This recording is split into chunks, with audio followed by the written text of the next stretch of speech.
The microphone echoed as my father's retirement speech exposed my most humiliating secret to 500 colleagues. I smiled through tears, knowing in 3 days he'd discover the flash drive I'd hidden in his retirement gift, containing proof of what he'd done to our family. Before I dive into the most painful chapter of my life, I'm curious. Have you ever been betrayed by someone who was supposed to protect you? I still remember shaking as I uploaded those files, wondering if family loyalty should trump personal dignity. If this story resonates with you at all, please hit subscribe so we can share these difficult family journeys together. Now, let me take you back to where it all began. I was always Rick Mitchell's daughter before I was Sarah. For 35 years, I lived in the shadow of my father's towering reputation at Westmore Financial Group. Rick wasn't just any financial executive, he was the Richard Mitchell, the man who transformed a regional investment firm into a national powerhouse through sheer force of will and ruthless determination. Growing up, our sprawling colonial house in Connecticut was filled with awards bearing his name. The study walls were covered with photos of him shaking hands with politicians and business titans. What those walls never displayed were my academic certificates or art competition ribbons. Those were participation trophies, according to my father, not worthy of wall space. Finance is the only field worth pursuing, he'd tell me while reviewing my high school course selections. Art history? Literature? What are you going to do with that, Sarah? Wait tables? When I expressed interest in journalism during my sophomore year of college, he cut my spending money until I switched my major to business. I'm not paying $60,000 a year for you to chase some creative fantasy, he said over the phone. I remember sitting on my dorm room floor crying as I changed my class schedule. After completing my MBA from Wharton, the only university he deemed acceptable, I had dreams of working for a marketing agency in New York. I had interviews lined up with top firms, my portfolio polished to perfection. Why waste your degree at some trendy marketing shop when I can get you a position at Westmore? He asked during Sunday dinner, not really asking. James didn't need convincing. James, my brother, 3 years younger, was always the golden child. While I graduated summa cum laude, James barely managed a 3.0 from state. Yet somehow, he was already on the executive track at Westmore within a year of graduating.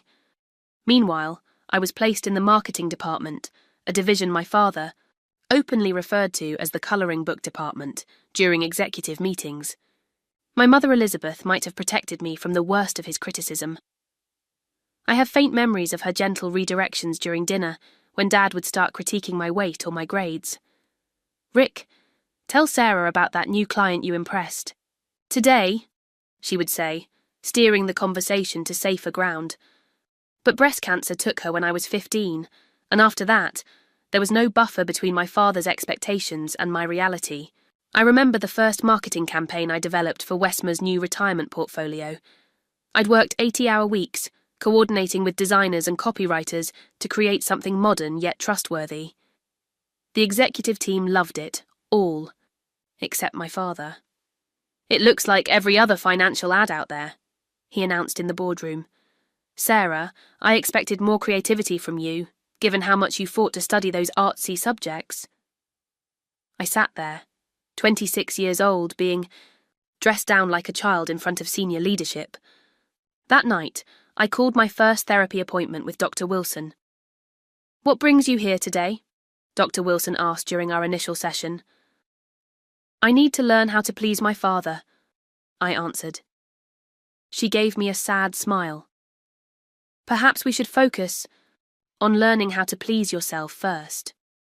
Over 7 years of therapy, I started to understand the patterns, the teachable moments where my father would point out my flaws in public settings, family gatherings, dinner parties, office meetings, how he'd frame his criticism as helpful guidance, making me the unreasonable one if I showed any hurt or anger. I'm just trying to help you grow, he'd say. Don't be so sensitive. Despite everything, I worked my arse off at Westmore. I developed award-winning campaigns that increased client acquisition by 37%. I innovated our digital marketing strategy, bringing in younger investors who typically avoided traditional financial institutions. Last month, I was finally promoted to marketing director after my predecessor retired. The promotion should have been a moment of validation. Instead, my father's first comment was, "Congratulations," though I suppose someone had to get the position. 2 days after my promotion, Westmore announced my father's retirement. 45 years with the company, culminating in a grand retirement gala at the Grand Meridian Hotel. As his daughter and a senior staff member, I was expected to help coordinate the festivities. Little did I know this event would change everything between us. The Grand Meridian's imperial ballroom glittered with crystal chandeliers and golden accents. 500 people filled the space, board members, executives, clients, and community leaders, all gathered to celebrate the legendary Richard Mitchell. Round tables with crisp white linens surrounded a central stage and dance floor. At the entrance, a 6-foot ice sculpture of the Westmore logo greeted guests. I'd spent weeks helping the events team prepare for this night, insisting on handling the tribute video myself. I interviewed colleagues, gathered photos from throughout his career, and even included childhood videos my mother had preserved. I wanted, despite everything, to make him proud. My black cocktail dress was conservative yet elegant, carefully chosen to meet my father's standards. "Nothing flashy," he'd warned when I mentioned the event. "This isn't about you." I stood, near the back during the cocktail hour, directing staff and ensuring everything ran smoothly. James worked the room like a natural politician, laughing loudly at the CEO's jokes, clapping executives on the back like old friends. "Sarah, darling!" Margaret Westmore, the founder's widow and chairman emeritus, approached with outstretched hands. "This event is simply marvellous. You've outdone yourself." "Thank you, Mrs. Westmore. That means a lot coming from you. Your father must be so proud of your work here, both tonight and with your recent promotion. Marketing director at 35. Exceptional." I smiled tightly. He certainly acknowledged it. Her eyes showed understanding. Margaret had known my father for 40 years. She knew exactly what acknowledged meant in Rick Mitchell's vocabulary. The formal programme began at 8. I took my assigned seat at the family table near the stage, between James and my father's sister, Aunt Catherine. My father sat at the centre, already receiving congratulatory handshakes from passing colleagues. "You look beautiful, sweetheart," Aunt Catherine whispered, squeezing my hand under the table. "Your mother would be so proud of the woman you've become." The CEO gave an opening speech, praising my father's contributions to the company. The CFO followed with humorous anecdotes about their early days together. Then came my video, a 15-minute celebration of Richard Mitchell's career and impact. I held my breath during the video, watching my father's face for any reaction. He maintained his usual stoic expression until a clip of him holding me as a baby, my mother laughing beside them. For just a moment, his facade cracked, revealing something softer. When the video ended, the room erupted in applause. The CEO returned to the podium and introduced my father for his retirement speech. And now, the man of the hour, the financial wizard who helped build Westmore into what it is today, Richard Mitchell. My father approached the stage to a standing ovation. Dressed in a perfectly tailored navy suit, his silver hair impeccably styled, he looked every inch the corporate titan. "Thank you, everyone. 45 years goes by in the blink of an eye when you're doing what you love." He began with the expected acknowledgements, thanking the board, the executive team, his mentors. He shared stories about Westmore's growth, the challenges they'd overcome, his vision for the company's future. Standard retirement speech fare, delivered with my father's characteristic authority. Then came the pivot. "I'd be remiss if I didn't acknowledge my family tonight, my son James, who's already making his mark in our investment division, and my daughter Sarah, recently promoted to marketing director." I straightened in my seat, surprised at the acknowledgement. Family has taught me as much about leadership as business ever did. Sometimes the hardest lessons come from the people closest to you. Something in his tone made my stomach tighten. Take Sarah, for instance. Always determined to forge her own path, even when that path led to mistakes. The room grew quiet. James shifted uncomfortably beside me. Just last year, Sarah taught me an important lesson about professional boundaries when she became involved. With Thomas Becker, the head of our West Coast division, a married man, though Sarah claims she didn't know that at first. My blood ran cold. I'd confided in my father about Tom during a rare vulnerable moment, seeking fatherly advice after discovering Tom's marital status. I'd ended the relationship, immediately, devastated by the deception. That conversation happened in private in my father's study after I'd spent an hour crying. Now he was broadcasting it to the entire company. These kinds of judgment lapses remind us that credentials alone don't make a leader. Character matters. Discernment matters. 500 pairs of eyes turned toward me. I felt the heat of humiliation spread across my face and chest. The woman across the table, Tom's direct report, stared at me with undisguised shock. Sarah eventually made the right decision, of course, but not before creating quite a complicated situation, a teachable moment, as I like to call it. He continued speaking, but the words blurred as blood rushed in my ears. Through sheer force of will, I maintained a neutral expression, even managing a self-deprecating smile. Years of practice hiding my true feelings from my father served me well in that moment. When he finally returned to discussing business accomplishments, I excused myself from the table, walking calmly toward the restroom. My heels clicked against the marble floor, each step measured and controlled until I pushed through the bathroom door. Once inside a stall, I pressed my forehead against the cool metal partition and allowed silent tears to fall. My chest heaved, with suppressed sobs. The bathroom door opened.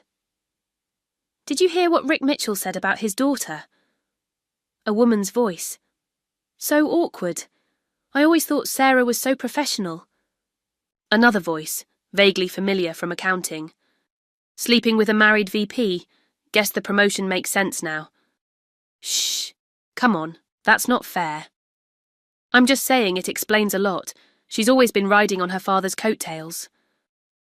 I remained frozen in the stall until they left. Carefully, I repaired my makeup, practiced my pleasant expression in the mirror, and returned to the ballroom just as dessert was being served. "You okay?" James whispered. I nodded, lifting my champagne glass. Never better. But something had broken inside me, something that could never be repaired. The fluorescent lights of Westmore's offices seemed especially harsh the following Monday. I'd spent the weekend alternating between crying and staring numbly at my apartment ceiling, ignoring calls from James and friends who'd witnessed my humiliation. Stepping off the elevator onto the executive floor, I immediately noticed the hush that fell over the administrative assistant's desk cluster. Their eyes darted away when I looked in their direction. "Morning, Sarah," Marcus Chen, our HR director, approached with coffee in hand. "Got a minute?" Marcus had been at Westmore almost as long as I had. We'd started within months of each other, and he'd always been kind, one of the few people who treated me as Sarah the professional rather than Sarah the boss's daughter. I followed him to his office, accepting the spare coffee he offered. "How are you holding up?" he asked once the door closed. "I've been better. Did everyone hear?" "It was a company event with 500 people, so yes." His direct honesty was refreshing. "For what it's worth, most people think your father was completely out of line." I laughed bitterly. "That's a first." Marcus hesitated, turning his coffee cup in his hands. "There's something else you should know, Sarah. I probably shouldn't tell you this, but given what happened..." My stomach tightened. "What is it?" "Your father tried to block your promotion to marketing director." The words hit like a physical blow. "What?" "He approached the executive committee privately, suggested they consider external candidates, said the department needed fresh perspectives. But he congratulated me when it was announced. He said, 'He lost that battle. Margaret Westmore personally advocated for you, said your work spoke for itself.'" I set my coffee down, afraid I might drop it. "Why are you telling me this?" Marcus met my eyes.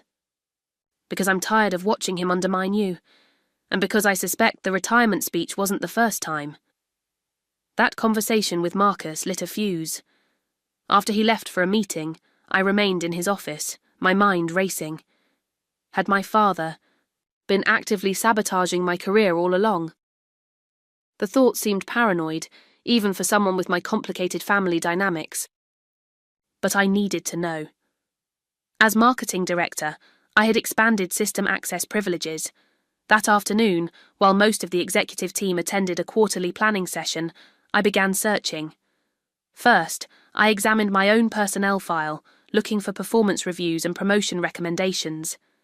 Nothing unusual appeared: consistent, exceeds expectations ratings, positive comments from supervisors. Then I searched the executive communication archive, filtering for emails mentioning my name. The archive was supposedly for business continuity purposes, ensuring no critical information was lost during transitions. I'd never had reason to access it before. What I found shattered any remaining illusions about my father. An email from 3 years ago to the then creative director. Sarah's campaign concepts need significant revision before presentation to clients. I've attached my suggested changes. The attached document completely altered my original work, making it nearly unrecognizable. Another email to HR when I applied for the associate director position. While Sarah has technical qualifications, I question her leadership abilities. Perhaps another year of development would be appropriate. The most damning evidence came from emails between my father and Vernon Atwood, the former marketing director, and my direct supervisor for 7 years. Dozens of exchanges discussing my work, with my father consistently undermining my contributions. The social media strategy was primarily Vernon's concept, though Sarah helped implement it. Let's present this as a department initiative rather than Sarah's project. I'd appreciate if you'd guide Sarah toward more conservative approaches. Her ideas, while creative, often miss our target demographic. But the betrayal extended beyond my professional life. I found an email to my former fiancé, David, from 4 years ago. David, I understand your concerns about Sarah's commitment issues. Her mother was similarly focused on career over family. I respect your decision to end the engagement and appreciate your discretion regarding our conversation. The company apartment will remain available until you secure new housing. My father had spoken with David before our breakup. He'd offered him company housing. The revelation made me physically ill. Digging deeper, I discovered my father had been monitoring my company email for years, receiving forwarded copies of my personal communications with colleagues. He'd intervened in my departmental transfer requests, project assignments, even my office location. The most shocking discovery came when I searched financial records. After my mother died, she left a trust for both James and me to be managed by my father until we turned 30. James had received his full inheritance on his 30th birthday. I'd attended the celebration. My 30th birthday had come and gone 5 years earlier, with no mention of any inheritance. According to the documents I found, my father had reinvested my trust into a family asset protection strategy. In reality, he'd used my inheritance to fund his pet investment projects while providing James with his full share. I printed key documents and saved others to a secure folder, my hands shaking with a mixture of rage and disbelief. But the final betrayal nearly broke me. In a folder marked Personal RM, I found emails between my father and Elaine Hargrove, David's mother, and a longtime family friend. Their correspondence revealed an affair that began shortly after my mother's death and continued for years, including during my relationship with David. One particular exchange dated 2 weeks before David ended our engagement. Elaine: I can't keep this secret from David anymore. He deserves to know about us before marrying Sarah. My father: David isn't right for Sarah anyway. She needs someone who can manage her stubborn streaks and career obsession. Tell him whatever you need to, but I'd prefer our relationship remain private. It would only complicate things unnecessarily. Everything suddenly made sense. David's abrupt change of heart, his vague explanations about different values, his refusal to consider couples counselling. My father and his mother had orchestrated the end of our relationship to protect their affair. I left the office early, unable to maintain my professional facade. In my apartment, I poured a glass of wine with trembling hands and called Dr. Wilson's emergency line. He's been sabotaging me my entire life, I told her when she called back. My career, my relationships, my inheritance, everything. Sarah, I'm so sorry. This is a profound betrayal. I want to destroy him, I whispered, surprising myself with the vehemence in my voice. That's a natural reaction, Dr. Wilson said carefully. But I'm concerned about what that would do to you. Revenge rarely brings the peace we hope for. What about justice? Doesn't he deserve consequences? Perhaps he does, but you deserve peace even more. Let's discuss this in person tomorrow. I agreed to the appointment, but knew I wouldn't wait to act. After decades of manipulation and control, my father had finally shown his true self to the world by humiliating me publicly. Now it was my turn to reveal his true nature to everyone who mattered. 3 days. That's how long I had before my father's official last day at Westmore. 3 days to compile evidence, craft my strategy, and prepare for the consequences that would inevitably follow. I called in sick the next morning, something I'd never done in my entire career. Then I created a project plan as detailed as any marketing campaign I'd ever developed. My first step was meeting with Dr. Wilson. Despite my determination to move forward with exposing my father, I needed her perspective on where healthy justice ended and destructive vengeance began. I understand wanting him to face consequences, Dr. Wilson said during our emergency session. What he's done, both recently and throughout your life, is emotional abuse. So you agree I should expose him? She adjusted her glasses thoughtfully. I believe in truth-telling as a healing mechanism, but revenge and truth-telling aren't always the same thing. What's the difference? I asked. Intent and outcome. Are you seeking to heal yourself and protect others from similar harm? Or are you primarily motivated by making him suffer? I considered her question seriously. Both, if I'm being honest. I want him to experience the humiliation he's caused me. But I also want to free myself from his manipulation, and I think people deserve to know who he really is. Then perhaps focus on truth-telling rather than maximizing pain. Share factual information, not exaggerations, and be prepared for the reality that some people may not believe you, no matter what evidence you present.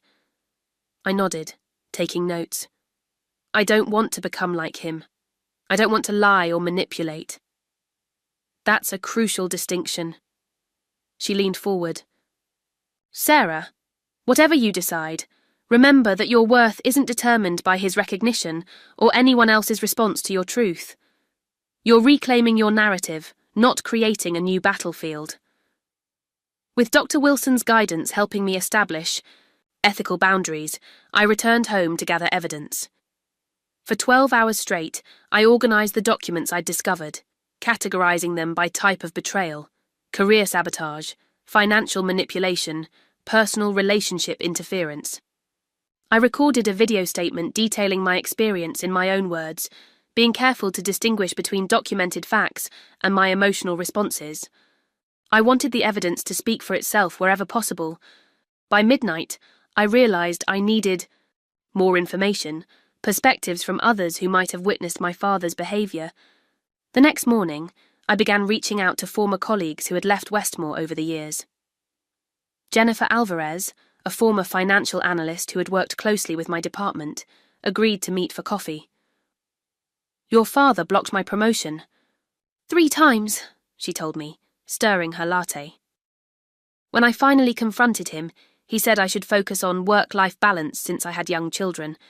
I left the following month. Would you be willing to provide a written statement about that experience? She hesitated only briefly. He can't hurt my career anymore.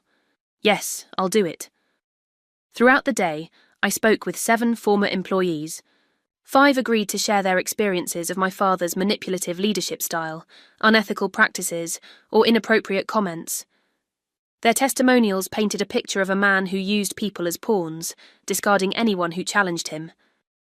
My next call was to Thomas Mercer, a retired board member who had often clashed with my father on ethical issues.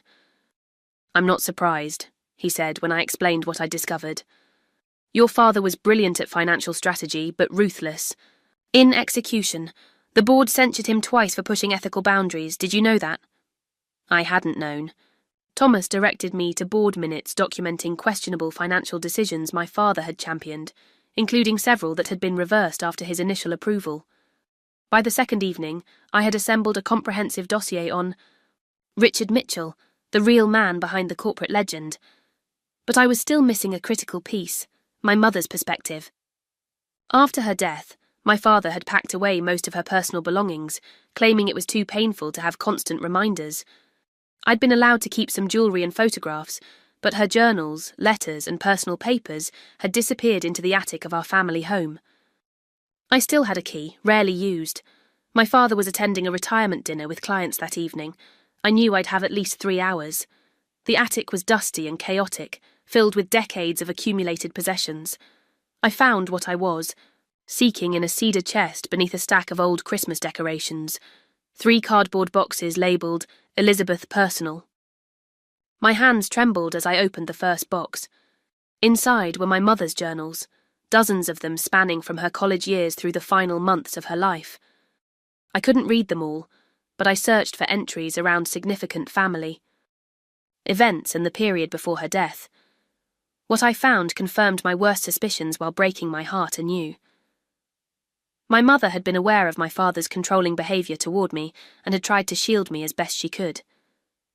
She'd also documented his affairs, his financial manipulations, and her growing concern about his psychological impact on both her children. A journal entry from 2 months before her death read, "I worry most about Sarah after I'm gone. Rick's criticism is wearing her down, making her doubt herself. He sees her independence as defiance rather than strength. James adapts to Rick's expectations, becoming what his father wants, but Sarah remains steadfastly herself despite the cost. I admire her courage while fearing for her future. I've amended my will to protect her portion of the inheritance, but I know Rick will find ways around my wishes. I've written letters for both children to be given when they're older. They deserve to know they were loved unconditionally by at least one parent." Letters? I searched frantically through the boxes until I found a sealed envelope with my name, in my mother's handwriting. The letter inside, dated 1 month before her death, expressed her pride in me, her concerns about my father's influence, and her hopes for my future. She explicitly mentioned a separate trust she'd established with her brother, my Uncle Peter, as trustee, a trust my father apparently knew nothing about. I photographed key journal entries and carefully returned everything to its original location, taking only my letter and 1 journal volume that documented my father's financial misdeeds regarding my mother's estate. The final piece of my plan involved the presentation method. A simple email would be too easily dismissed or deleted. Printed documents could be thrown away. I needed something my father would definitely engage with, something he couldn't ignore. That's when I remembered his retirement gift. I'd been expected to contribute to the company's official gift, a golf club membership, but I had also prepared a personal gift, a digital photo frame I claimed contained family photos and career highlights. What my father didn't know was that I'd modified the device to include a hidden flash drive and programmed it to switch displays after 72 hours. For the first 3 days, it would show exactly what I'd promised, a rotating display of family, photos and career moments. But on the 4th day, when I would be safely out of town at a marketing conference in Chicago, the display would change to reveal instructions for accessing the flash drive hidden in the frame's base. I can tell you're wondering if this was the right decision. I questioned it myself many times during those planning days. Was I becoming just like my father, manipulative, calculating, willing to hurt others to get what I wanted? The line between justice and vengeance seemed increasingly blurred. But then I'd remember the retirement speech, the deliberate public humiliation, the years of undermining my work and relationships. I'd think about all the other people he'd hurt throughout his career. And I'd remember my mother's journals, her desperate attempts to protect me even after her death. If you've ever been systematically betrayed by someone who was supposed to love you, you understand the suffocating weight of keeping their secrets. Sometimes exposing the truth isn't about revenge, it's about finally being able to breathe. By the 3rd night, everything was ready. The modified photo frame was wrapped in silver paper with a card expressing generic well wishes. The flash drive contained organised folders of evidence: career sabotage, financial fraud, personal betrayals, mother's documentation, and testimonials. I made 3 backup copies of everything, one stored in a safe deposit box, one with Dr. Wilson, and one encrypted in cloud storage. Whatever happened next, the truth would survive. I also drafted emails to key people: the Westmore Board of Directors, the Compliance Department, my brother James, and a select few family members, scheduled to send automatically the morning after my father would discover the flash drive. As I finalised these preparations, I felt a strange calm replace my initial rage. This wasn't about hurting my father anymore. It was about freeing myself from his shadow once and for all. I wonder if any of you have faced a moment like this, when standing up for yourself feels both terrifying and necessary, when you realise that family loyalty has its limits, especially when that loyalty only flows in one direction. If you have your own story of setting boundaries with toxic family members, I'd love to hear about your experience in the comments. Sometimes knowing we're not alone in these struggles makes them a little easier to bear. Now let me tell you what happened next. The evening after my father's last official day at Westmore Financial, our family gathered for a private dinner at La Maison, his favourite French restaurant in the city. The setting was intimate. Just my father, James, Aunt Catherine, Uncle, Robert and me seated around a table in the restaurant's private dining room. Crystal chandeliers cast a warm glow over the antique wooden table, and soft classical music played in the background. I arrived 15 minutes early, the wrapped photo frame in a gift bag beside me. My stomach twisted with nerves, but years of hiding my true feelings from my father had prepared me for this performance. James arrived next, giving me a tentative hug. "How are you holding up after, "I'm fine," I said, offering the reassuring smile I'd practiced in the mirror. "It was embarrassing, but I'm moving past it." He studied my face, unconvinced. "You seem different." "Just tired. It's been a busy week." The others arrived shortly after, with my father making his customary grand entrance last. He wore an expensive, new suit, likely purchased with what should have been my inheritance money, and greeted each family member like a benevolent patriarch. When he reached me, he kissed my cheek, his cologne overwhelming. "Sarah, glad you could make it." As if I'd had a choice. As if skipping my father's retirement dinner wouldn't have consequences. "Wouldn't miss it, Dad," I replied, the words tasting bitter. The dinner proceeded with the usual family dynamics. James dominated the conversation with stories about his recent success landing a major client. Aunt Catherine asked polite questions about everyone's work. Uncle Robert, my mother's brother, remained mostly quiet, occasionally glancing at me with concern. I maintained my role perfectly, laughing at appropriate moments, asking thoughtful questions, appearing completely unaffected by the retirement speech humiliation. I even raised a toast to my father's career, praising his unforgettable impact on everyone around him. The double meaning went unnoticed by everyone except possibly Uncle Robert, who raised an eyebrow. After the main course, Aunt Catherine announced it was time for family gifts. She and Uncle Robert presented my father with an expensive watch. James gave him a rare bottle of scotch. Then it was my turn. "I wanted to give you something meaningful," I said, sliding the silver-wrapped package across the table. "Something that honours your legacy." My father unwrapped the digital photo frame, his expression neutral. "Thank you, Sarah." "It's preloaded with family photos and highlights from your career," I explained. "But there's a special feature. After 3 days, it switches to a new collection of memories, ones I've been gathering for years." That was the truth, technically. "It's also connected to cloud storage," I continued, "so I can update it remotely with new photos. The instruction manual is inside the box if you want to adjust any settings." My father set the frame aside with minimal interest. Very thoughtful. "You should plug it in as soon as you get home," I urged. "The battery only lasts about an hour. On its own." "I'll have Marjorie set it up," he said, referring to his housekeeper. "Actually, there are some personal memories included. Maybe set it up yourself. The digital display code is Mum's birthday." That detail caught his attention. My father had always been paranoid about household staff accessing personal information. I knew he'd set up the frame himself now, if only, to ensure Marjorie didn't see anything he considered private. Fine, he agreed. James watched our exchange with a puzzled expression. Since when are you into sentimental gifts, Sarah? I shrugged. People change. Speaking of change, I should mention I'll be out of town next week. Marketing conference in Chicago. The Digital Strategy Summit? My father asked, suddenly interested in my professional activities. Yes, I'm presenting our social media campaign results on Tuesday.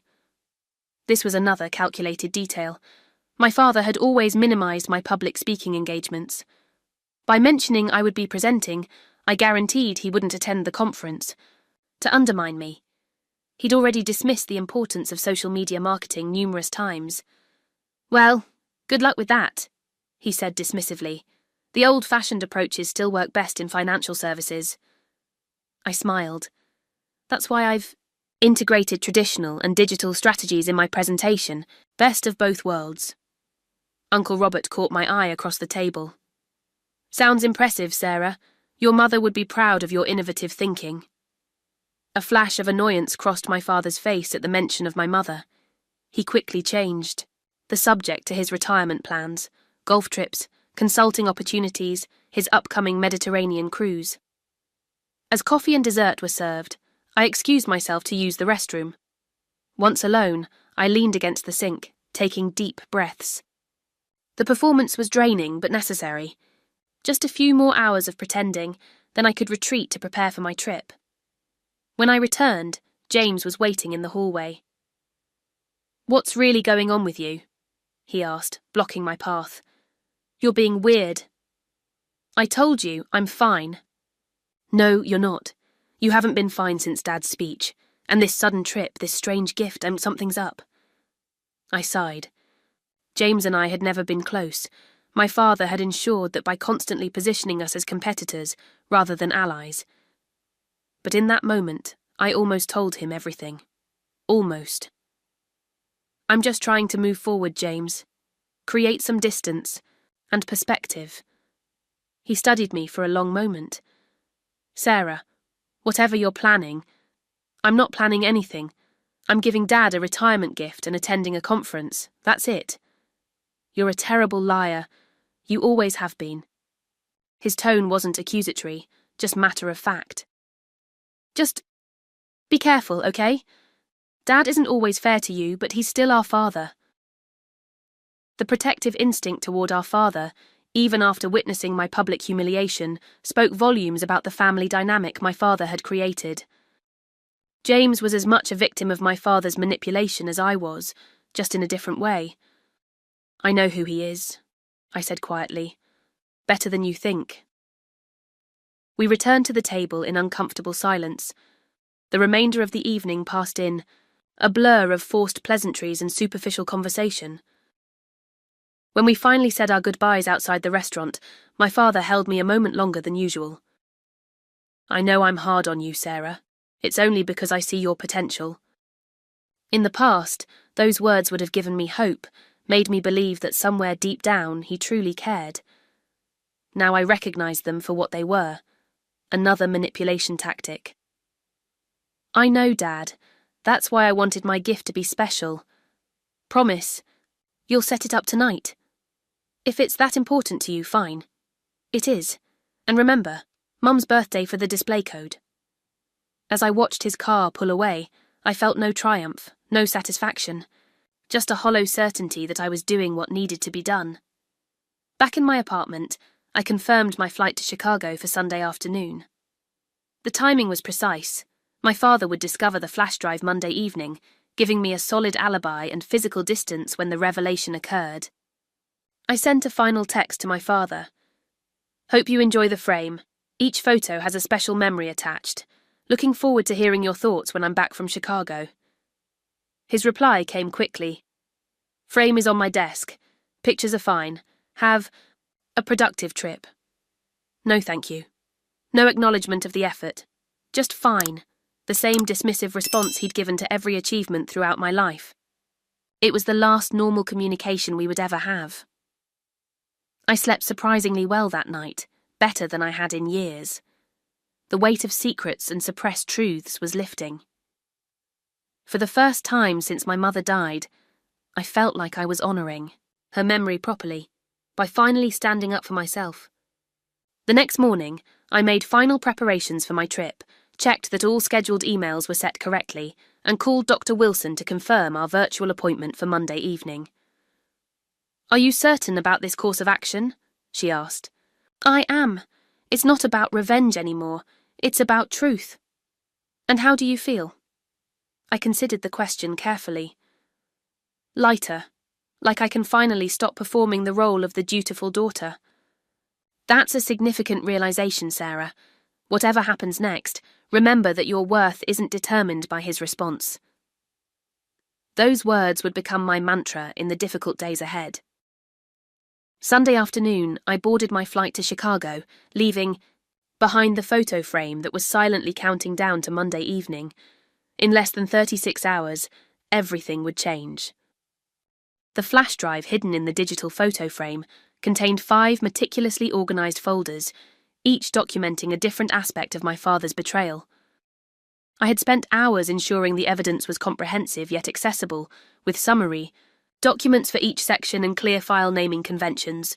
The first folder was labelled Career Sabotage and contained evidence of my father's systematic undermining of my professional development at Westmore Financial.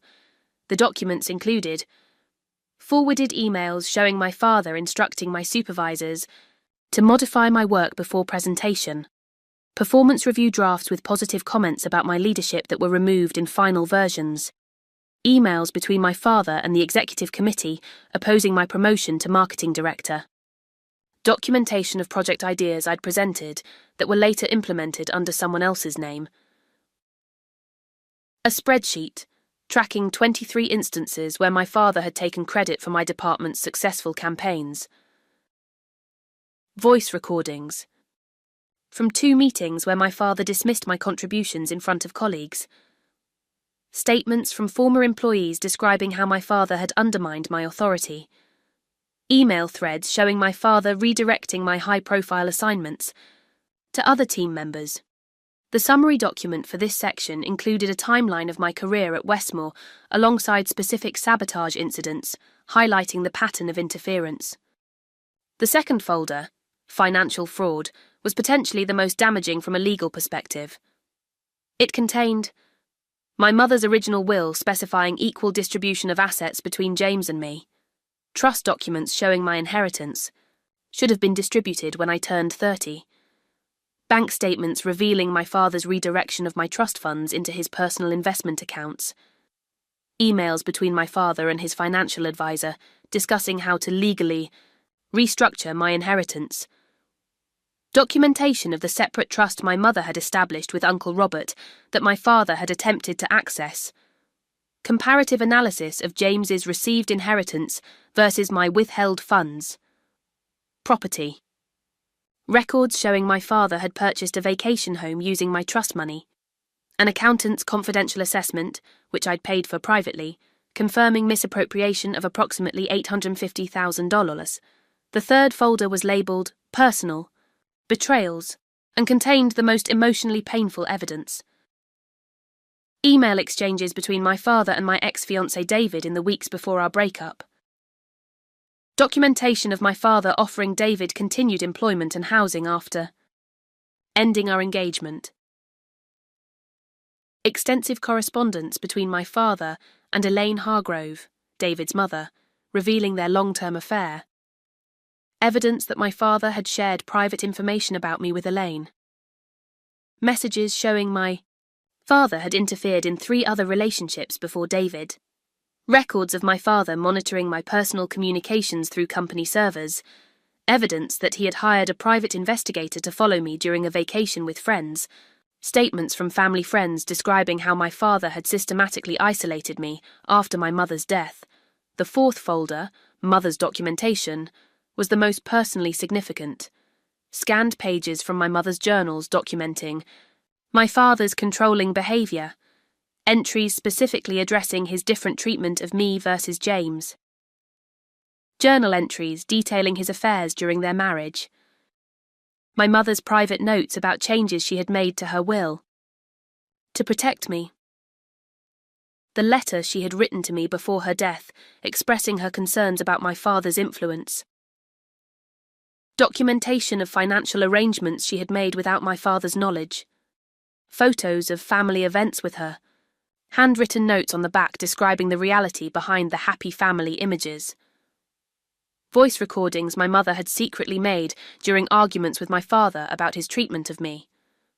The final folder, testimonials, contained statements from people who had witnessed my father's behaviour. Written accounts from 7 former Westmore employees about my father's unethical business practices. Statements from 3 board members regarding questionable financial decisions. Testimony from family friends who had witnessed his controlling behaviour. Letters from 2 of my former boyfriends describing my father's interference in our relationships.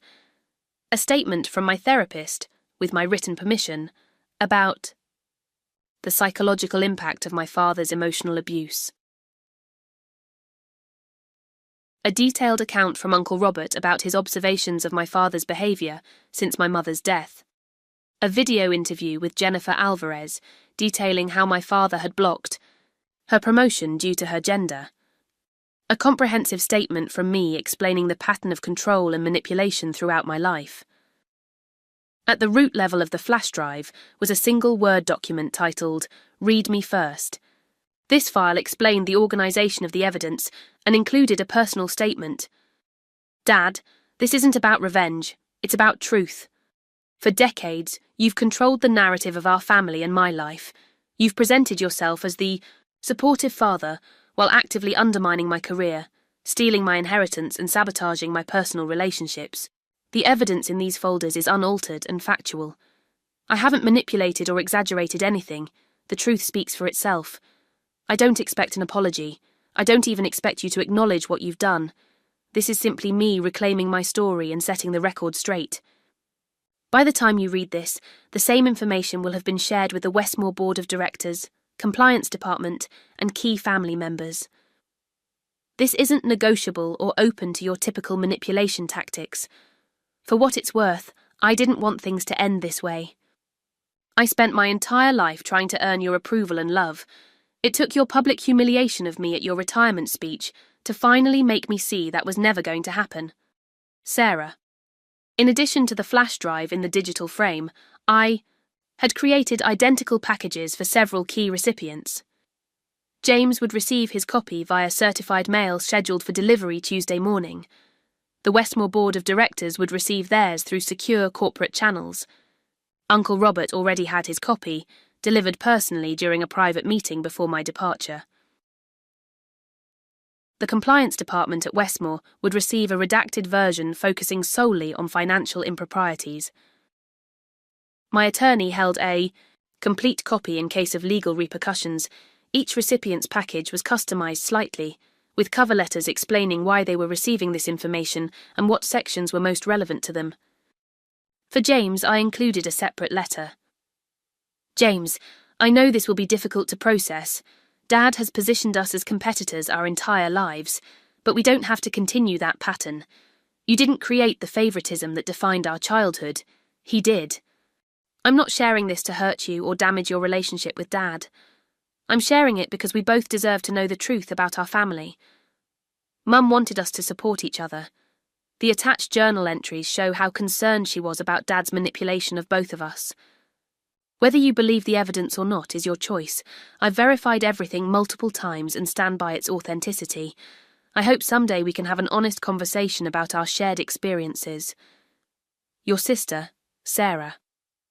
For the Board of Directors, the focus was professional.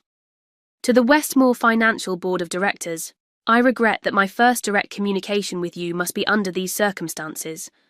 The attached documentation reveals a pattern of unethical behaviour by Richard Mitchell that directly impacts Westmore's legal and financial standing. Sections 2 and 5 detail financial improprieties that may have regulatory implications. I've provided this information out of duty to the company and its shareholders, not for personal gain or vendetta. I understand this creates a complex situation given my current position as marketing director. I am prepared to take a temporary leave of absence while you review these materials if that would be appropriate. Respectfully, Sarah Mitchell. The Compliance Department received the most formal package. Westmore Financial Compliance Department, please find attached documentation regarding potential violations of company policy and financial regulations by former executive Richard Mitchell. This information is being provided in accordance with Westmore's whistleblower protocol. I am available to discuss any questions regarding these materials upon my return from business travel on Wednesday. Sarah Mitchell, Marketing Director. Uncle Robert's package included additional personal context. Uncle Robert, thank you for always being a quiet source of support, especially after Mum died. I now understand why you often seemed concerned about Dad's influence on me. The enclosed materials confirm what I believe you've suspected for years. I've included the pages from Mum's journal, where she mentions the separate trust she established with you as trustee. I'd like to discuss this when things settle down. Whatever happens next, please know I'm finally standing up for myself in the key way Mum would have wanted. Love, Sarah. As the digital frame sat on my father's desk, cycling through carefully selected family photos, it was silently counting down to Monday evening, when the display would change to reveal instructions for finding the flash drive hidden in its base. The timer was set for exactly 72 hours after activation, meaning my father would discover the evidence at approximately 8:30 p.m. Monday evening, while I was safely in Chicago with multiple witnesses to my whereabouts. The automated emails to all recipients were scheduled for 7 a.m. Tuesday morning, giving my father approximately 10 hours to process the information before others received their copies. I had considered every detail, anticipated every possible reaction. What I couldn't predict was how it would feel once the truth was finally exposed, whether the release of these long-held secrets would bring healing or simply a different kind of pain. Monday evening arrived with an eerie calm. I sat in my Chicago hotel room, staring at my phone. It was 8:37 p.m. The digital frame would have changed its display 7 minutes ago. My father would be discovering the instructions to access the hidden flash drive. At 8:42 p.m, my phone rang. His name flashed on the screen. I let it go to voicemail. The message came through moments later. Sarah, call me immediately. What the hell is this? 3 more calls followed in rapid succession. I silenced my phone and opened my laptop for my scheduled video session with Dr. Wilson. Has it happened? She asked when her face appeared on screen. Yes, he's calling repeatedly. I'm not answering. How are you feeling? Strangely numb, I admitted. I expected to feel something more dramatic, triumph maybe, or guilt, but I just feel empty. We spent the hour discussing healthy boundaries for the confrontation that would inevitably come. I agreed not to engage with my father until I returned to the city and could meet in a public place with support nearby. By morning, I had 17 missed calls, 12 voicemails, and 23 text messages, all from my father. The earliest messages were angry demands for explanation. By 3 a.m, they had shifted to attempts at manipulation. I don't know what you think you found, but you're misinterpreting everything. This could destroy the family. Is that what you want? Your mother would be ashamed of this betrayal. The final message, sent at 5:47 a.m, simply read, "We need to talk before you do something you'll regret." Too late. At 7 a.m, the automated emails delivered copies of the evidence to everyone on my list. By 7:30 a.m, my phone was lighting up with messages from other recipients. James. What the actual fuck, Sarah? Is this real? Dad's saying you're having some kind of breakdown. Margaret Westmore. Sarah, I've received your materials. The board is convening an emergency meeting at 11 a.m. Please call me when you can. Uncle Robert. I always suspected, but never had proof. I'm so sorry, kiddo. I'm here when you're ready. To talk. The Westmore Compliance Director. Ms. Mitchell, we've received your documentation and have initiated our whistleblower protection protocols. Please secure any additional evidence you may have. By noon, word had spread throughout Westmore's executive ranks. Marcus texted, Holy shit, Sarah. The office is in chaos. Rick's attorney showed up demanding access to his old emails.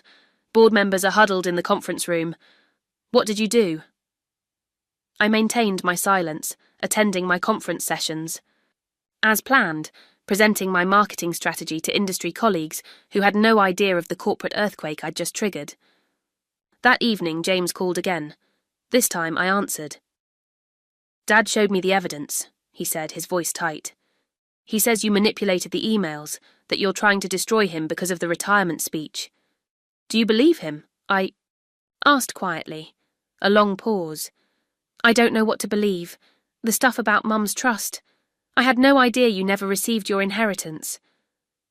That's just one piece of it, James. And the affair with David's mother? Is that part true? All of it's true. I verified everything multiple times. He exhaled heavily. Jesus, Sarah, why didn't you ever say anything? Would you have believed me over Dad? Be honest. Another silence. Probably not, he finally admitted. He's always been Dad, you know, larger than life, unquestionable. That was by design. The board is freaking out about the financial stuff. There's talk of an external audit. I wasn't surprised. The financial improprieties were the most legally actionable aspects of my father's behaviour. Sarah, he's falling apart. I've never seen him like this. He's alternating between rage and panic. He showed up at my apartment at 6 a.m, demanding I help him fix this. There's no fixing it, James. The truth is the truth. He wants to meet with you when you get back. Says he can explain everything. I'm sure he thinks he can, I replied. The calls and messages continued throughout Tuesday. Aunt Catherine left a tearful voicemail saying she'd had no idea about any of it, especially the misappropriation of my inheritance. 2 board members sent formal emails requesting meetings upon my return. The compliance department scheduled an interview for Thursday morning. By Wednesday afternoon, I was preparing to return to the city when Marcus called with an update. The board has frozen your father's retirement package pending investigation, he reported. The preliminary review of the financial documents you provided confirmed enough to warrant a full audit. They've also reached out to regulatory authorities as a preemptive measure. What's happening with my position? I asked, suddenly concerned about potential blowback. You're protected under whistleblower statutes, but Margaret suggested you might want to take a paid leave during the investigation, not as punishment, for your own well-being. I agreed to the leave, relieved to have space from the corporate fallout. My return flight landed Wednesday evening. As I exited the secure area, I half expected to see my father waiting, ready to confront me. Instead, Uncle Robert stood near baggage claim, a reassuring presence. Thought you might want some backup, he said, hugging me. Your father's been trying to find out when you'd return. How bad is it? Bad enough. He's called every family member trying to build support. Most are just shocked, trying to process it all. Your mother's journals. Those were hardest for people to dismiss. Has he admitted to anything? Uncle Robert shook his head. He's claiming misunderstandings, contexts removed, evidence manipulated. Classic Rick. Deny, deflect, discredit. And the trust Mum set up with you? A flicker of discomfort crossed his face. I should have told you years ago. Elizabeth made me promise to protect that money until you were truly independent from your father. I've been managing it, growing it. It's ready whenever you are. Tears welled in my eyes. The first I'd shed since implementing my plan. My mother had tried to protect me, even from beyond the grave. And she'd succeeded, through her brother's loyalty. Uncle Robert drove me to a hotel rather than my apartment. Your father went there looking for you yesterday, he explained. Better to stay somewhere he won't think to check. I spent Thursday, morning with the compliance team, walking through the financial documentation and answering their questions. By afternoon, news had spread through company channels that Richard Mitchell was under investigation for financial improprieties and ethical violations. James texted, Dad's attorney advised him not to contact you directly anymore. He's freaking out about the board freezing his retirement package. Then, hours later, the audit team found more than what you even included. There's a pattern going. Back years. Friday morning brought news that the board had referred my father's case to federal authorities for potential securities violations. His carefully constructed reputation was unravelling thread by thread. Professionally, the consequences were swift and severe. Personally, the impact rippled through family connections and social circles. Longtime family friends chose sides. Country. Club memberships suddenly had administrative issues. Dinner invitations disappeared. My father made one last desperate attempt to regain control. He called a family meeting at his home, inviting everyone except me. According to James, who attended briefly, my father presented a slideshow titled Sarah's Misunderstandings, attempting to reframe the evidence as benign actions taken for my own good. It was painful to watch, James told me over coffee the following week. No one was buying it. Aunt Catherine actually stood up and left in the middle, said she couldn't listen to any more lies. By the second week, my father had retreated from public view entirely. His attorney issued a statement that Mr. Mitchell was cooperating with all investigations and looked forward to clearing his name. His house went dark, blinds drawn, security system upgraded. The third week brought news that the federal investigation had expanded to include my father's handling of certain client accounts. Former colleagues began distancing themselves publicly, issuing carefully worded statements about their limited involvement in his department's decisions. Through it all, I maintained my distance, processing the seismic shifts with Dr. Wilson's help. What surprised me most wasn't the professional consequences. I'd anticipated those. It was the personal transformation I was experiencing.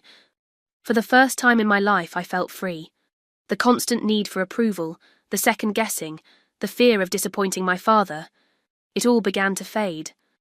I started making decisions based solely on my own values and desires, a novel experience, at 35. 1 month after the revelation, James called with news that our father had shown up at his apartment, looking haggard and desperate. He wanted me to arrange a meeting with you, James said. He says he's ready to apologise. Do you believe him? A pause. No. I think he's realised he can't fix this with his usual tactics and is trying a new approach. I considered the request. Carefully. Part of me wanted to refuse, to maintain the clean break I'd established. But another part recognised that a final conversation might provide closure, for me, if not for him. Tell him I'll meet him, I decided, but on my terms. During the weeks following my return from Chicago, as my father's carefully constructed world crumbled, I experienced my own metamorphosis. The changes were both subtle and profound, unfolding in quiet moments when I least expected them. The first change I noticed was physical. The persistent tension headaches that had plagued me for years, so constant I'd stopped registering them as abnormal, suddenly vanished. My sleep improved dramatically. The grinding jaw pain from unconscious, teeth clenching disappeared. Your body is releasing years of stored stress, Dr. Wilson explained during one of our sessions. When we're constantly in survival mode around toxic people, our nervous systems never fully relax. What you're experiencing is your system finally recognizing you're safe. My apartment became a sanctuary rather than just a place to sleep between workdays. With my paid leave from Westmore providing unexpected free time, I redecorated, replacing the neutral, inoffensive decor I'd chosen to avoid my father's criticism with colours and patterns that brought me joy. The living room walls, previously beige, now glowed a rich teal. Abstract art, a passion I'd abandoned in college at my father's insistence, adorned the walls. One rainy afternoon, I found myself clearing out my closet, discarding the conservative wardrobe I'd cultivated to meet my father's standards of professional appearance.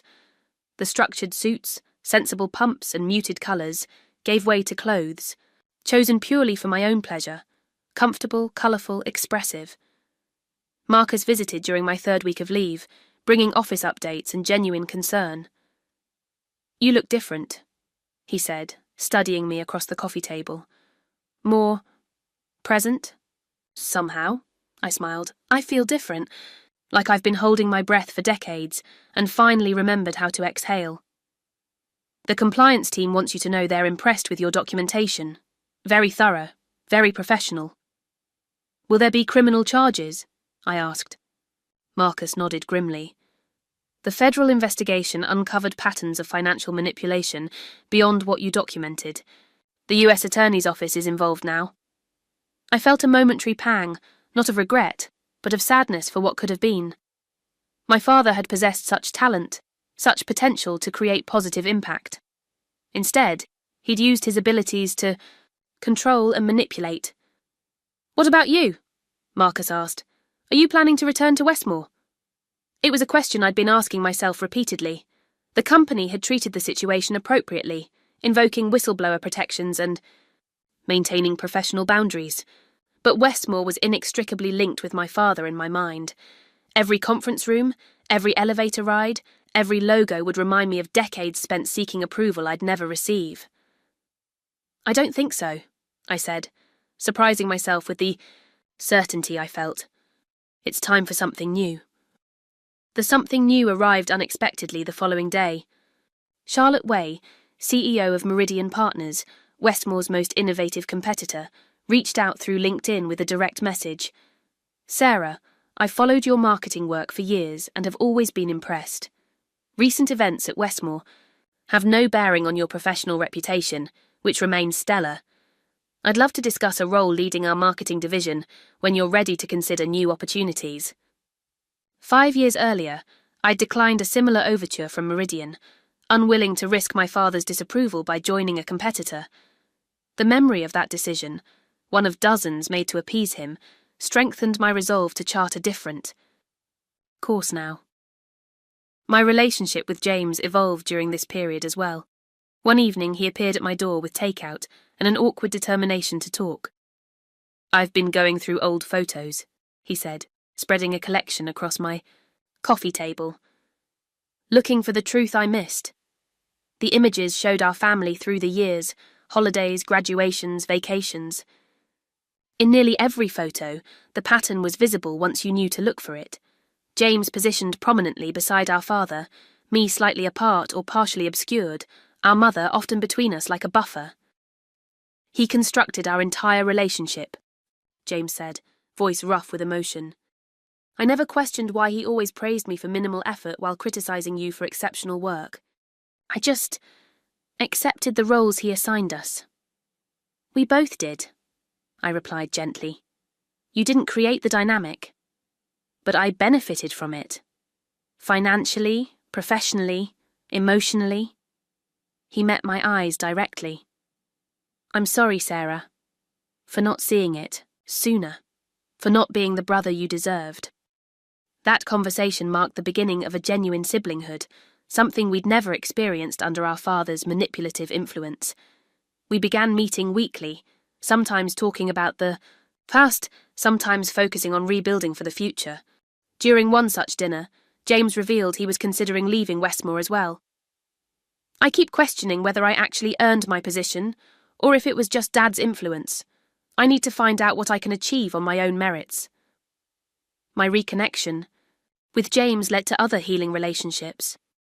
Aunt Catherine, my mother's sister, invited me for a weekend at her lake house, where she shared stories about my mother I'd never heard, her college activism, her artistic talents, her quiet determination. Elizabeth worried constantly about Rick's influence on you, she confided as we walked along the shoreline. She saw his controlling nature more clearly than anyone. Those journals, they confirmed what she tried to tell us before she died, but in ways we couldn't dismiss as end-of-life confusion. One of the most unexpected changes came in my connection to my mother. Through her journals and the letters Uncle Robert finally shared, I developed a relationship with her that transcended her physical absence. Her words validated my experiences, offered guidance she hadn't been able to provide in person, and revealed a woman of remarkable courage and foresight. You were always the stronger one, she had written in her final letter to me. Rick saw that strength as a threat. I see it as your salvation. Trust yourself, Sarah. Your instincts are sound. Your heart is true, When the time comes to stand your ground, remember I am standing with you." Those words became a touchstone as I navigated my new reality. Professional opportunities continued to emerge. Beyond Charlotte Way's offer from Meridian, I received inquiries from 3 other financial marketing firms and 2 fintech startups. The freedom to consider these options without calculating my father's reaction was exhilarating and terrifying.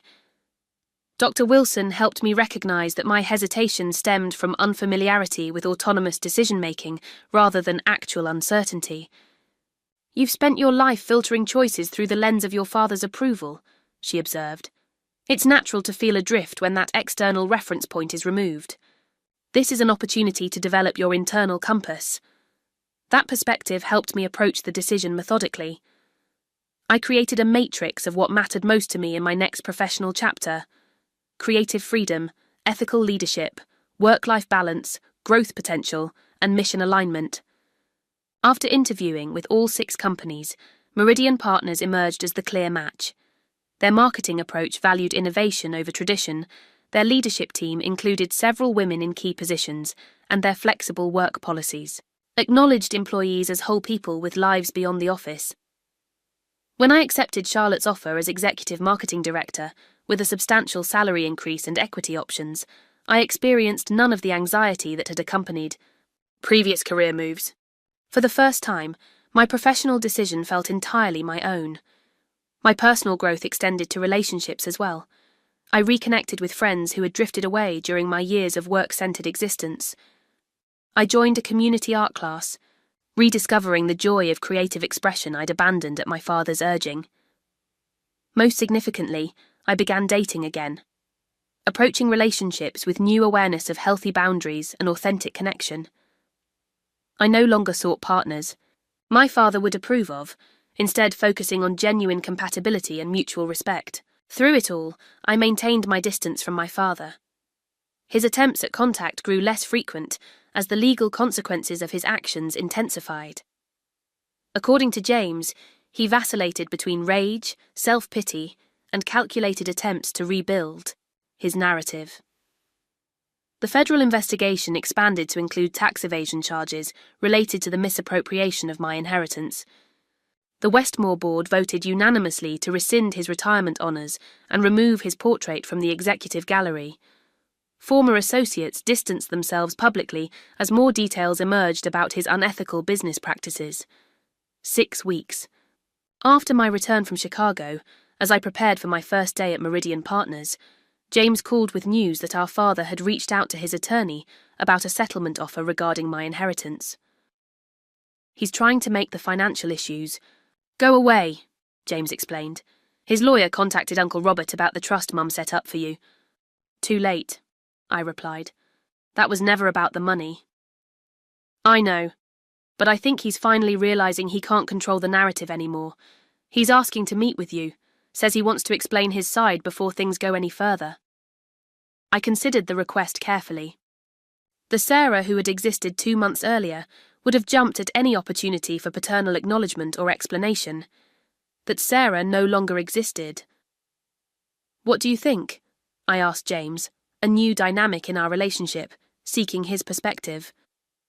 As an equal rather than as my father's preferred child.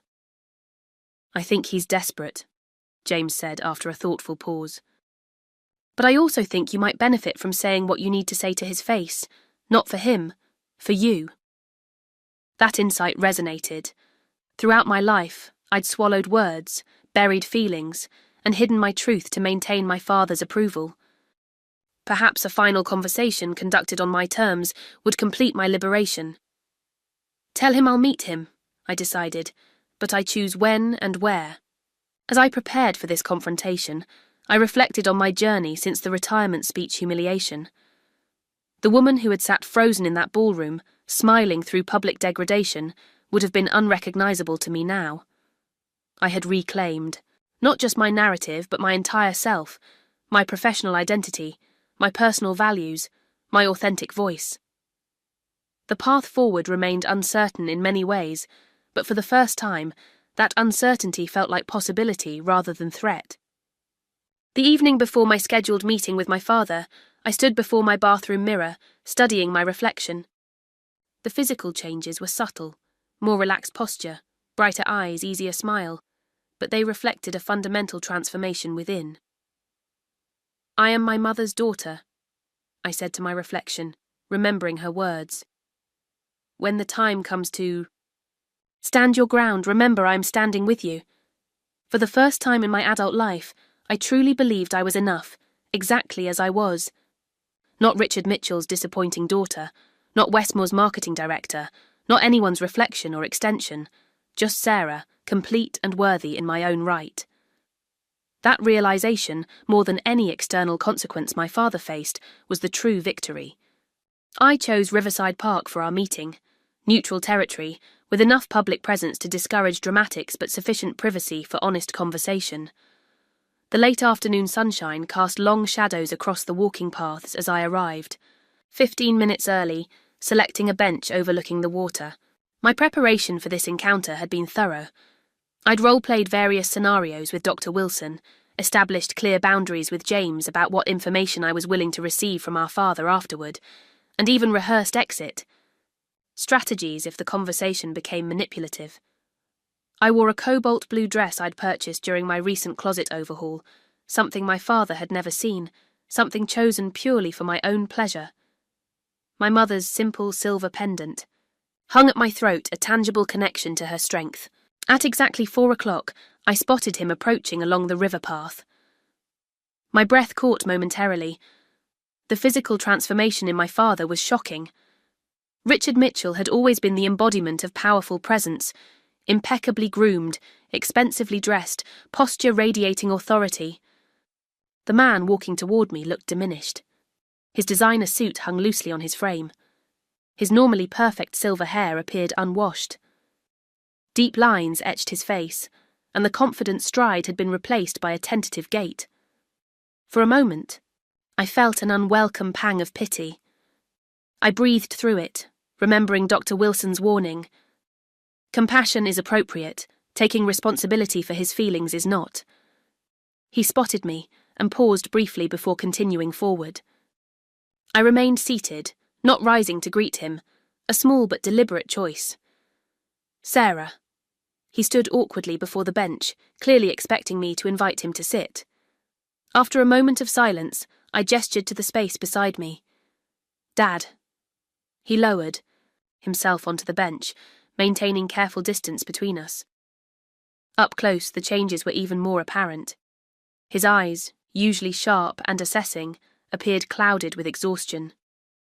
You look well, he offered, his voice rougher than I remembered. I am well. Silence stretched between us. In the past, I would have rushed to fill it, to ease his discomfort. Today, I waited. Your brother said you're starting at Meridian next week, he finally continued. Executive Marketing Director. Congratulations. Thank you. More silence. A jogger passed. Birds called from nearby trees. My father cleared his throat. I assume you know the federal investigation has expanded. Tax evasion, securities fraud. They're talking about criminal charges. I nodded but offered no response.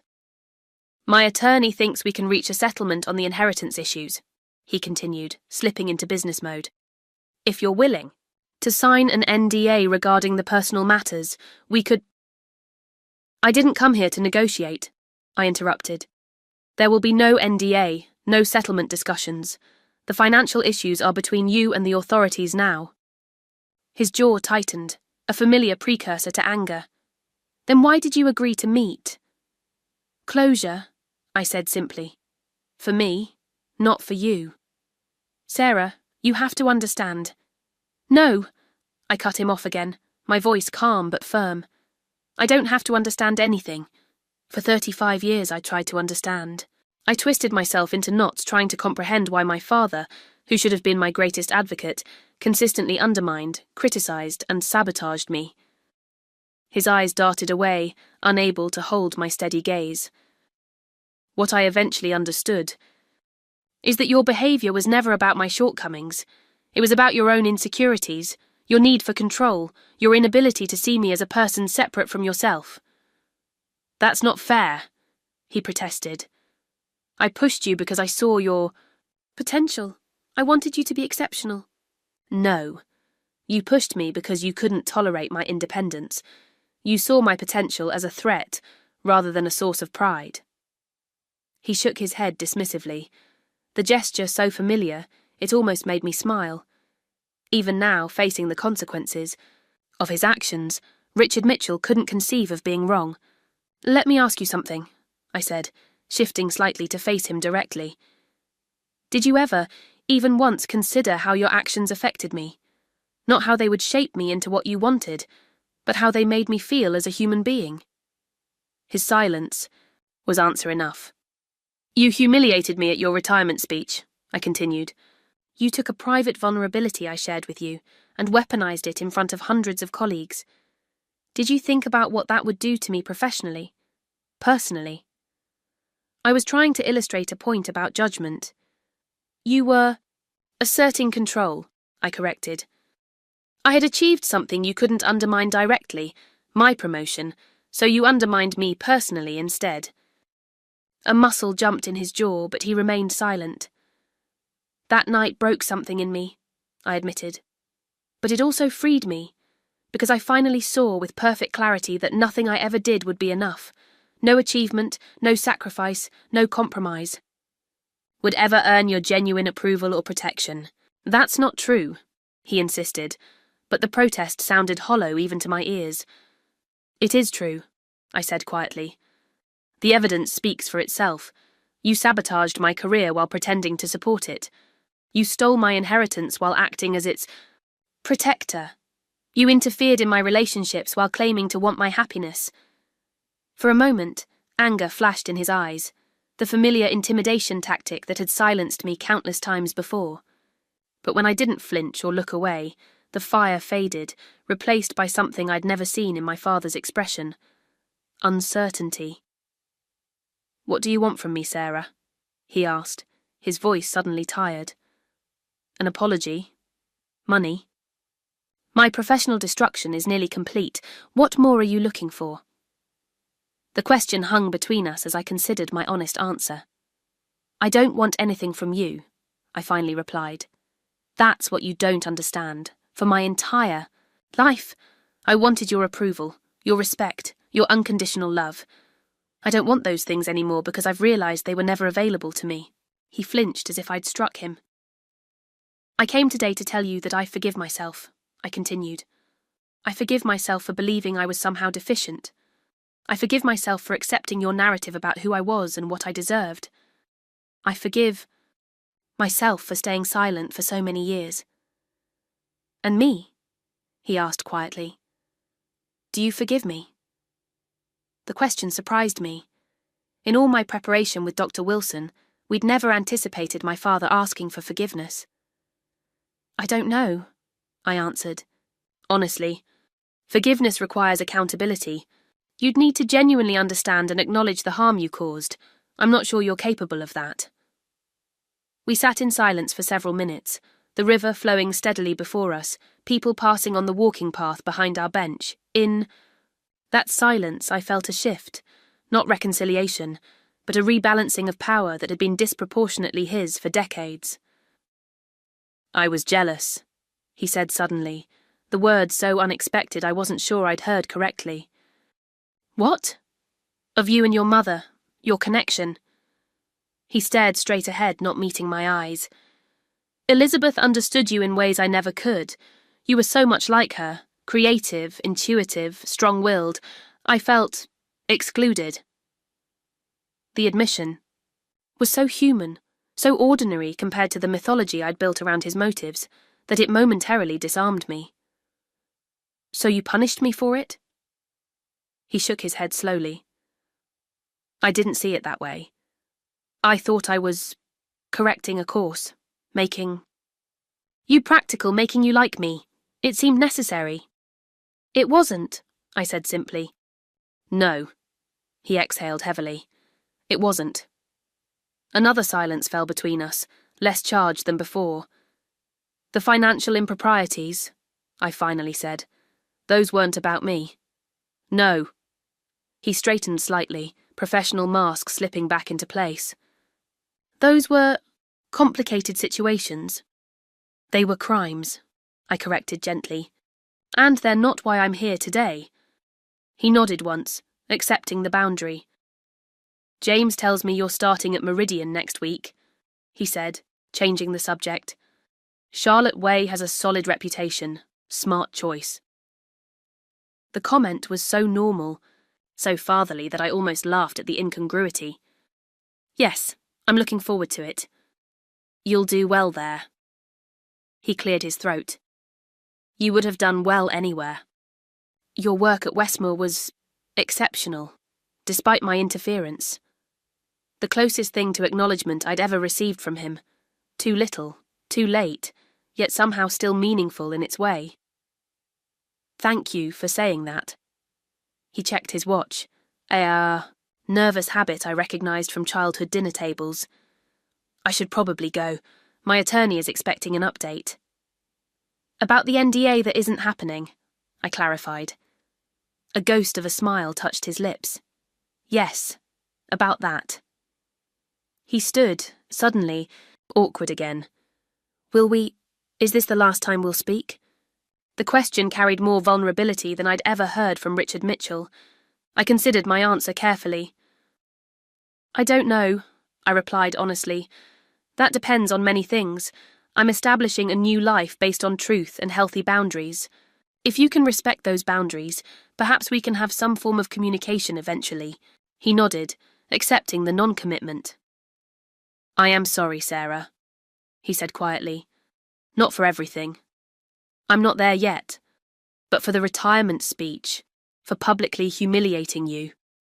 That was unforgivable. The partial apology was more than I'd expected and less than I deserved. I accepted it as what he was capable of offering in this moment. Goodbye, Dad. Goodbye, Sarah. I remained on the bench as he walked away, his figure gradually disappearing along the river path. The encounter had been neither the dramatic confrontation nor the emotional reconciliation I might once have imagined. Instead, it was something more valuable, an exchange between equals. 2 weeks later, I stood before a conference room of new colleagues at Meridian Partners. Charlotte Way had just completed my introduction as the new executive marketing director, and 30 expectant faces turned toward me, waiting for my opening remarks. Thank you for that warm welcome, I began, my voice steady and confident. I'm excited to join Meridian at this pivotal moment in financial services marketing. Before I outline my vision for our department, I want to share a core principle that will guide my leadership. Authenticity drives connection. As I continued my presentation, I felt completely present in a way I'd never experienced professionally. No more calculating how my father would judge each word. No more second-guessing my instincts. No more diminishing my ideas to avoid threatening fragile male egos. Just Sarah Mitchell, speaking her truth with clarity and purpose. The meeting concluded with enthusiastic questions and engaged discussion. As people filed out, Charlotte lingered. Behind. Impressive start, she said. The team's energized. You bring a fresh perspective we've needed. Thank you for taking a chance on me, given the circumstances. She waved away my concern. I didn't hire Richard Mitchell's daughter. I hired Sarah Mitchell, the marketing strategist whose campaigns I've admired for years. The fact that you had the courage to expose unethical behaviour only confirmed your integrity. We walked together toward my new office, a corner space with windows overlooking the city. So different from my carefully positioned office at Westmore, deliberately located away from the executive corridor at my father's direction. By the way, Charlotte added, your brother submitted his resume last week. Impressive credentials. I smiled, thinking of James's journey toward his own independence. He's more talented than he realises. My father's shadow obscured that for both of us. Well, Meridian evaluates people on their own merits. I'll have HR schedule an interview. As Charlotte departed, I paused in my office doorway, taking in the blank canvas before me. The space represented everything I'd fought for, Professional recognition based on talent rather than nepotism, freedom from manipulation, the opportunity to create something authentic. On my desk sat a small package that had been delivered that morning. Inside was a leather-bound journal with a note from Uncle Robert. Your mother kept journals her entire life. I thought you might want to continue the tradition. Your voice matters. I opened to the first blank page and began to write. Today marks the beginning of a new chapter, one authored entirely by me. The story of Sarah Mitchell, the real Sarah Mitchell, was just beginning. Have you ever had to set boundaries with family members who couldn't see your true worth? The journey I've shared today wasn't easy, but standing in my truth finally set me free from decades of manipulation. If my story resonated with you at all, please hit the like button so others dealing with similar family dynamics might find it. Leave a comment sharing your own experience with family karma or how you've navigated complex family relationships. Your story matters too. Subscribe if you'd like to hear more real-life accounts of finding strength after betrayal. Thank you for listening to my journey from family scapegoat to the woman I was always meant to be. Remember, sometimes the greatest act of love is the one you finally give yourself.